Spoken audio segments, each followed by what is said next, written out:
নমস্কার বন্ধুরা, মর্নিং। সকলে শুভ নববর্ষ। কালকে করতে পারিনি, বাড়িতে একটু শরীর খারাপ ছিল হাজবেন্ডের, সেই জন্য সকলেই ভালো থাকুন, ভালোভাবে কাটান, এটাই বলি সকলের কাছে। আর যেটা বলার জন্য আজকে বলছি সেটা হচ্ছে, এখন হচ্ছে বাংলা 1400, এবার 32 পড়লাম। তা আমি একটা জিনিস করি সকলের কাছে, তাই বলতে চাই। এই দেখুন পঞ্জিকা, ঠিক আছে? এটা জানি না কারা কারা, আমরা যেহেতু বাঙালি এবং আমরা কিন্তু পঞ্জিকা ছাড়া কোনো কিছু পুজো পাঠের ব্যাপারে নির্দিষ্ট কিছু জানতে পারি না। তবে আমার একটা নেশা হোক এবং ভালো লাগা হোক, যেটা নাকি আমাদের দরকারও লাগে অনেক সময়, আমি পঞ্জিকা রেখে দিই। দেখুন আমার কাছে, আমি দেখাচ্ছি।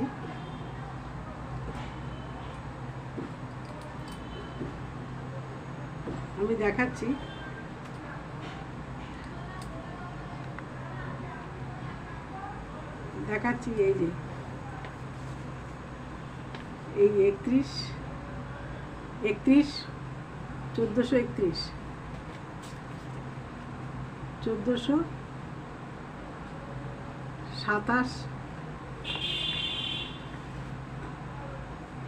1428, ভালো করে দেখুন, 1428,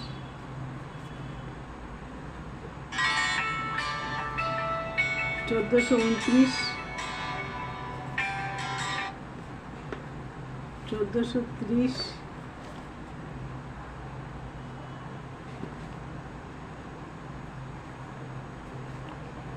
1431। এবারে আমি 1432ও কিনেছি, সেটাও দেখাচ্ছি।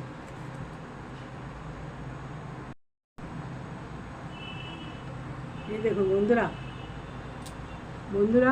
1432, ঠিক আছে? এই পঞ্জিকা রাখার হচ্ছে, আমার বাবা যেটা বলতেন সেটা আমি করি। সেটা হচ্ছে যে পঞ্জিকাটা রাখতে হয় অনেক সময়, অনেক কাজে লাগে। সেটা হচ্ছে যে জন্ম বা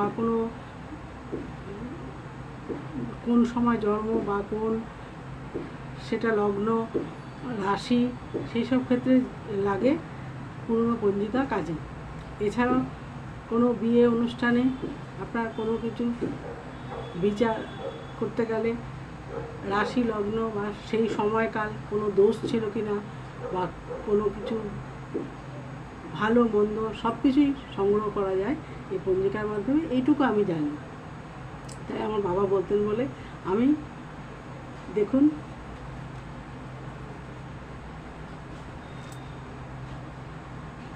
একত্রিশ 30, আবার দেখাচ্ছি, আমার সাজানো ছিল না সেই জন্য। এই দেখুন 28, দেখুন ভালো করে, 1428,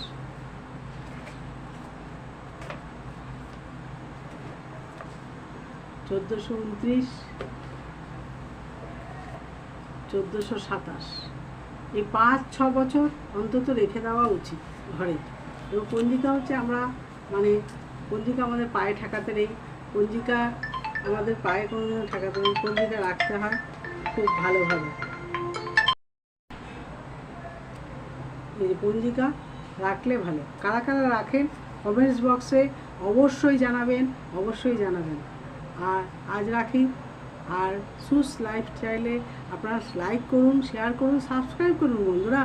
আমি যে ভিডিও করি অনেকটা সময় বের করে আমাকে করতে হয়, এবং ছেলে আপলোডও করে। আপনারা দেখুন, তাহলে আমি কিছু অথেন্টিক জিনিস আনার চেষ্টা করব, আগ্রহ পাবো, আনতে ভালো লাগবে, ঠিক আছে? সকলে একটু দেখুন, লাইক করুন, শেয়ার করুন এবং সাবস্ক্রাইব করুন। এরকমভাবে গুছিয়ে রেখে দেবেন, অনেক ক্ষেত্রে দেখবেন কাজে লাগবে। আজকে তাহলে আসি, শুভ নববর্ষ, তাই আজকে পঞ্জিকা নিয়েই কথা বললাম। রাখলাম।